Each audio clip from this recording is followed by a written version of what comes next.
Salut les Podésiens! Tout d'abord, je tiens à vous souhaiter la bienvenue sur cette nouvelle chaîne. Je m'appelle Gianni et je suis le fondateur de Podésia. C'est donc moi qui vais animer tout au long de l'évolution du projet les différents épisodes que vous allez regarder. Cette chaîne est dédiée à la résilience. Mais alors, qu'est-ce que la résilience? Je vous laisserai le soin d'aller voir sur Wikipédia pour voir ce que c'est. D'après Boris Cyrulnik, neuropsychiatre français, c'est la reprise d'un nouveau développement après une agonie psychique et traumatique. Pour moi, c'est un état d'esprit qui se tourne vers la volonté et la nécessité de revenir à un monde qui respectera la nature et le monde des vivants. À commencer par l'habitation. Il s'agira donc d'autoconstruction écologique, d'autonomie énergétique, d'autonomie en eau, consommable, potable, rejetable, en la traitant de façon à la rendre propre à la nature. Je parlerai aussi d'autonomie alimentaire végétale avec un potager en permaculture. D'ailleurs, à ce sujet, j'aurai besoin de vous, de votre savoir-faire. Je parlerai d'ateliers de recyclage, de carton, de papier, de verre, de plastique. Je parlerai d'ateliers de confection et de fabrication en transformant et en recyclant les objets. Le sujet est vaste et le projet Podésia ne manque pas d'idées. Vous allez me dire que des projets comme ça, il en existe des centaines, voire des milliers. Et oui, effectivement, vous avez raison.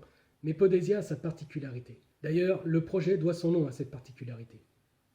L'habitation est basée sur le pod. Alors j'avais le choix au départ entre une mini maison à ossature bois, une tiny house, une yourte, un tipi, une maison enterrée. Seulement, toutes ces solutions m'ont pas séduite. Jusqu'au jour où je suis tombé sur internet sur un éco-camping qui proposait des séjours insolites sur ce genre d'habitation. Alors certes, ce sont des habitations insolites vouées au camping, donc des séjours brefs, des séjours en été, en période chaude. Ce ne sont pas du tout des habitations dans lesquelles on peut y loger à l'année. Seulement en réfléchissant, je me suis dit, pourquoi pas transformer le pod de façon à le rendre confortable, viable à l'année, et tout en respectant la nature. Me voilà parti dans un nouveau défi, fabriquer mon pod. L'étude est finie à ce jour, et Podésia peut donc démarrer. Dans le prochain épisode, je vous montrerai à quoi ressemble brièvement un pod. Mais le sujet principal, ce sera Podésia.